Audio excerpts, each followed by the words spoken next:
সুপ্রিয় শিক্ষার্থীবৃন্দ, অনলাইন ক্লাসে আমি তোমাদেরকে স্বাগতম জানাচ্ছি। আমার আজকের ক্লাসটি আর্থিক ব্যবস্থাপকের সিদ্ধান্ত নিয়ে আলোচনা। যারা একাদশ শ্রেণীতে আছো তারা আমার এই ক্লাসটি উপভোগ করতে পারবে। আর্থিক ব্যবস্থাপকের সিদ্ধান্ত, এখানে তিনটে সিদ্ধান্তের কথা বলা হয়েছে। প্রথমত বিনিয়োগ সিদ্ধান্ত, তারপর হচ্ছে অর্থ সংস্থান সিদ্ধান্ত, লভ্যাংশ সিদ্ধান্ত। অ্যাকচুয়ালি একজন আর্থিক ব্যবস্থাপক as a financial manager, his first decision is to invest. তাকে কি করতে হবে? ইনভেস্ট করতে হবে। কোথায় বিনিয়োগ করতে হবে? তাকে কিন্তু সম্পূর্ণ প্ল্যানিং দিতে হবে। তার প্ল্যানিং এর উপর কিন্তু ডিপেন্ড করতেছে একটা কোম্পানির সফলতা এবং ব্যর্থতা। তার প্ল্যানিং যদি কি হয়, ইনকরেক্ট হয়, তাহলে ওই কোম্পানি কি হয়ে যাবে? অচিরেই ধ্বংস হয়ে যাবে। অন্যদিকে যদি তার প্ল্যানিং কি হয়, সুন্দর হয়, সঠিক হয়, তাহলে ওই কোম্পানির শেয়ারের মূল্য অবশ্যই বৃদ্ধি পাবে। সেটা বাজারে কি করবে? যথেষ্ট সুনাম অর্জন করতে পারবে। সো এই জন্য কি করতে হবে? একজন আর্থিক ব্যবস্থাপককে সঠিক সিদ্ধান্ত গ্রহণ করতে হবে। এই বিনিয়োগ সিদ্ধান্ত, অ্যাকচুয়ালি এই বিনিয়োগ সিদ্ধান্তে দুইটা পার্ট আছে। যে সে কোথায় বিনিয়োগ করবে, কোন প্রতিষ্ঠানে বিনিয়োগ করবে। আমি বলবো যে you are the students of business studies, you have enough capacity to জাজ the company whether a company is financially solvent or insolvent, because you have already done financial statement analysis, you have already done ratio analysis, you know how to make journal, কিভাবে journal করতে হয়, laser করতে হয়, trial balance করতে হয়, আর্থিক অবস্থার বিবরণী, তারপর অনুপাত বিশ্লেষণে তোমরা এসএসসি লেভেলে শিখেছো, চৌতি অনুপাত, তারল্য অনুপাত, এগুলো কিন্তু তোমরা বের করা শিখেছো। সো আমি বলবো যে তোমরাই কিন্তু কি করতে পারবে? সিদ্ধান্ত গ্রহণ করতে পারবে। আমার বিশ্বাস যে one day you will be the financial manager in your upcoming day. So একজন আর্থিক ব্যবস্থাপক অবশ্যই বিনিয়োগ সিদ্ধান্ত গ্রহণ করবে দুইটা উপায়ে। একটা হচ্ছে চলতি মূলধন ব্যবস্থাপনা, যেটাকে বলা হয় শর্ট টার্ম ইনভেস্টমেন্ট, আর একটা মূলধন বাজেটিং বলা হয়, যেটাকে কি বলা হচ্ছে? Long term investment. এখন শর্ট টার্ম কিছু ইনভেস্টমেন্ট আছে। আমরা জানি যে শর্ট টার্মে যদি একজন আর্থিক ব্যবস্থাপক ইনভেস্টমেন্ট করে, তাহলে সেখানে কোন কোন ক্ষেত্রে সে বিনিয়োগ করতে পারে। আমরা হয়তোবা শুনি নাই, যেহেতু আমরা একদম ফার্স্ট ইয়ার একাদশ শ্রেণীর ছাত্রী, সেহেতু হয়তোবা বাণিজ্যিক কাগজের নাম হয়তোবা আমরা শুনি নাই। বাণিজ্যিক কাগজ আছে, ব্যাংকের স্বীকৃতিপত্র আছে, রিপো আছে, যেটাকে বলা হয় রিপারচেজ এগ্রিমেন্ট। এইসব ক্ষেত্রে কিন্তু কি করতে পারে? একজন আর্থিক ব্যবস্থাপক কি করতে পারে? শর্ট টার্ম ইনভেস্টমেন্ট কি করতে পারে? চালিয়ে যেতে পারে। তো চলতি মূলধন ব্যবস্থাপনা আমি এর আগের ক্লাসে কিন্তু আলোচনা করেছি, যখন আমি অর্থায়নের কার্যগুলি পড়িয়েছি তোমাদেরকে, তখন কিন্তু আমি আলোচনা করেছি যে চলতি মূলধন ব্যবস্থাপনা এটা একটা শর্ট টার্ম ম্যানেজমেন্ট, যেখানে আমরা মোট অর্থে বলেছিলাম যে চলতি মূলধন বলতে মোট চলতি সম্পদকে বোঝায়, নিট অর্থে বলছিলাম যে চলতি সম্পদ এবং চলতি দায়ের যে পার্থক্য, সেটা কিন্তু নিট চলতি মূলধন।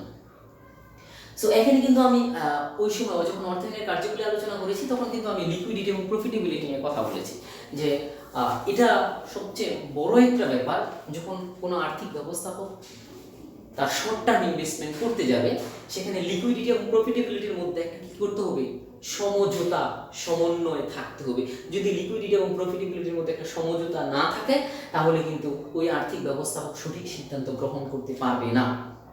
কারণ একটা ব্যবসায়িক দৈনন্দিন কার্যগুলি পরিচালনা করার জন্য কিন্তু লিকুইডিটি প্রয়োজন, অর্থাৎ নগদ টাকা বা নগদ জাতীয় কিছু সম্পদ আছে, যেটাকে দ্রুত নগদ অর্থে রূপান্তর করা যায়। আমি ব্যাংক জমা যে কোনো মুহূর্তে আমি কি করতে পারি? টাকাটা উইথড্র করতে পারি, আমার নগদ হয়ে যেতে পারে। বিক্রয়যোগ্য সিকিউরিটিজ যে কোনো মুহূর্তে আমি কি করতে পারি? এই সিকিউরিটিজ আমি মার্কেটে বিক্রয় করতে পারি, সেটাও কিন্তু কি আমার নগদ অর্থে সামিল, অর্থাৎ নগদ অর্থে সমতুল্য। সো এই লিকুইডিটির ব্যাপারটা কি করতে হবে? অবশ্যই আর্থিক ব্যবস্থাপককে চিন্তা করে সিদ্ধান্ত গ্রহণ করতে হবে। যে একটা ব্যবসা প্রতিষ্ঠান পরিচালনা করতে 10,000 টাকা দরকার, আমি সেখানে যদি কি করি 8,000 টাকা রাখি, আমি লিকুইডিটি ক্রাইসিসে ভুগবো। অন্যদিকে যদি আমি কি করি 12,000 টাকা রাখি, তাহলে দেখা যাচ্ছে আমি 2,000 টাকা অতিরিক্ত রাখলাম, আর এই অতিরিক্ত রাখার কারণে আমি যদি 2,000 টাকা অন্যত্র বিনিয়োগ করতাম, তাহলে আমি সেখান থেকে কি পেতাম, একটা রিটার্ন পেতাম। So as a financial manager he has to take correct decision, তাকে কিন্তু কি করতে হবে, সঠিক সিদ্ধান্ত গ্রহণ করতে হবে। সো অর্থাৎ এটা সামারি যদি জানি আমি, তাহলে সামারিতে আসে যে চলতি মূলধন ব্যবস্থাপনার মূল কথা হচ্ছে যে লিকুইডিটি এবং প্রফিটেবিলিটির মধ্যে কি করতে হবে, সমঝোতা বা সমন্বয় করে একজন আর্থিক ব্যবস্থাপকের সিদ্ধান্ত গ্রহণ করতে হবে। দেন হচ্ছে মূলধন বাজেটিং, যেটাকে আমরা বলতেছি লং টার্ম ইনভেস্টমেন্ট। অর্থাৎ লং টার্ম আমরা সেখানেই বলি যে দীর্ঘমেয়াদী 5 বছরের বেশি সময়ের জন্য যখন একজন আর্থিক ব্যবস্থাপক একটা প্রতিষ্ঠানে কি করবে, বিনিয়োগ করবে। This is long term planning. যেহেতু একটা লং টার্ম প্ল্যানিং, সেখানে অবশ্যই আর্থিক ব্যবস্থাপককে চিন্তা করে কাজ করতে হবে। আমরা মূলধন বাজেটিং এর সঙ্গে আমরা নবম দশম শ্রেণীতে কিন্তু শিখেছি যে ভবিষ্যতে দীর্ঘমেয়াদে কোনো আর্থিক সিদ্ধান্তের সাথে জড়িত প্রক্রিয়াটাকে কিন্তু বলা হয় মূলধন বাজেটিং। এখন দীর্ঘমেয়াদী শব্দটা কিন্তু এখানে থাকতে হবে মূলধন বাজেটিং এর সংজ্ঞার মধ্যে অবশ্যই, কারণ সেটা 5 বছরের বেশি সময়ের জন্য কি করা হয়। সো সেজন্য অবশ্যই আর্থিক ব্যবস্থাপককে কি করতে হবে, রিস্ক এবং রিটার্ন যেটাকে আমরা বলতেছি, আমরা অর্থায়নের মূল থিওরিতে চলে যাচ্ছি। অর্থায়নের মূল থিওরি কি ছিল, আমি প্রথম ক্লাসে তোমাদেরকে বলেছি what is the main theory of finance. Main theory of finance আমরা জানি যে the higher the risk the higher the return. ঝুঁকি যত বেশি মুনাফা তত বেশি, ঝুঁকি যত কম মুনাফা তত কম। This is called the theory of finance. This theory is related to reality. এটাই কিন্তু বাস্তবতার সাথে এই থিওরি জড়িত। তাহলে একজন আর্থিক ব্যবস্থাপক অবশ্যই কি করতে হবে, এই ঝুঁকি এবং আয়ের মধ্যে অবশ্যই কি করতে হবে, একটা সমন্বয়ের প্রয়োজন থাকতে হবে। এই সমন্বয় চিন্তা করে একজন আর্থিক ব্যবস্থাপককে সেই লং টার্ম ইনভেস্টমেন্ট করতে হবে। আচ্ছা, এরপরের ব্যাপারটা হচ্ছে যে অর্থসংস্থান সিদ্ধান্ত। বিনিয়োগ সিদ্ধান্ত আমরা করে ফেললাম, দেন হচ্ছে অর্থসংস্থান সিদ্ধান্ত। অ্যাকচুয়ালি যে অর্থসংস্থান সিদ্ধান্ত, from which source we have to collect money, কোন কোন উৎস থেকে টাকা কালেক্ট করতে হবে, this is the factor of financial manager. একজন আর্থিক ব্যবস্থাপক কোন কোন উৎস থেকে অর্থ সংগ্রহ করবে, সেখান থেকে কিন্তু অবশ্যই কি করতে হবে, অর্থ সংস্থান করার ক্ষেত্রে আমাকে মাথায় খেয়াল রাখতে হবে যেখানে মূলধন ব্যয় সবচেয়ে কম। মূলধন ব্যয় যেখানে কি হয়, সবচেয়ে কম হয়। মূলধন ব্যয় যেখানে সবচেয়ে কম হয়, সেখানে কিন্তু অবশ্যই আর্থিক ব্যবস্থাপককে চিন্তা করতে হবে যে সেই উৎস থেকে আমি কি করব, অর্থ সংগ্রহ করব। সেই অর্থসংস্থান সিদ্ধান্ত কিন্তু একটা বড় ধরনের সিদ্ধান্ত, কারণ একজন আর্থিক ব্যবস্থাপক যদি এটা চিন্তা না করে যে মূলধন ব্যয় কম বেশি এটা চিন্তা না করে সে সিদ্ধান্ত গ্রহণ করে, তাহলে হয়তো বা প্রতিষ্ঠান কি হবে, অর্থ সংকটের সম্মুখীন হতে পারে। সো দেন হচ্ছে আমার কি লভ্যাংশ সিদ্ধান্ত। আমি একটু এখানে অর্থসংস্থান সিদ্ধান্তের ক্ষেত্রে তাকে সিলেক্ট করতে হবে বেস্ট অল্টারনেটিভ, যেটা আমি বলবো যে হি has to select the best alternative among different alternatives. Which alternative has a lower cost of capital. যে অল্টারনেটিভের কি মূলধন ব্যয় সবচেয়ে কম, সেই অল্টারনেটিভ থেকে একজন আর্থিক ব্যবস্থাপককে কি করতে হবে, টাকা কালেক্ট করতে হবে, অর্থ সংগ্রহ করতে হবে। দেন হচ্ছে কি লভ্যাংশ সিদ্ধান্ত। আমরা জানি যে মুনাফার দুইটা অংশ থাকে। আমি এর আগের ক্লাসে অর্থায়নের কার্যকরিতা কিন্তু বলেছি যে আয় ও ব্যয়ের পার্থক্য কিন্তু কি বলা হয়, মুনাফা। মুনাফার দুইটা অংশ থাকে, একটা হচ্ছে কি লভ্যাংশ, অন্যটা কি হচ্ছে আবন্টিত মুনাফা। তোমরা নবম দশম শ্রেণীতে শিখেছো যে মুনাফার দুইটা অংশ, একটা হচ্ছে লভ্যাংশ আর একটা কি আবন্টিত মুনাফা। লভ্যাংশ কোনটা আর আবন্টিত মুনাফা কোনটা? মুনাফার যে অংশ শেয়ার হোল্ডারদের মাঝে বন্টন করে দেওয়া হয় সেটাকে কিন্তু কি বলা হয়, লভ্যাংশ বলা হয়।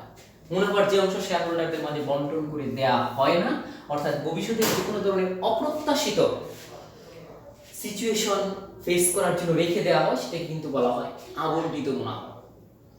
আমি তোমাদের প্রথম ক্লাসেই কিন্তু বলেছিলাম যে সকল কোম্পানির আলটিমেট টার্গেট থাকে সম্পদ সর্বোচ্চকরণ, কারণ আমাদের অর্থায়নের প্রধান লক্ষ্য কিন্তু সম্পদ সর্বোচ্চকরণ। তারা অবশ্যই কি করবে, শেয়ার হোল্ডারদের মাঝে কি করবে, লভ্যাংশ বন্টন করবে।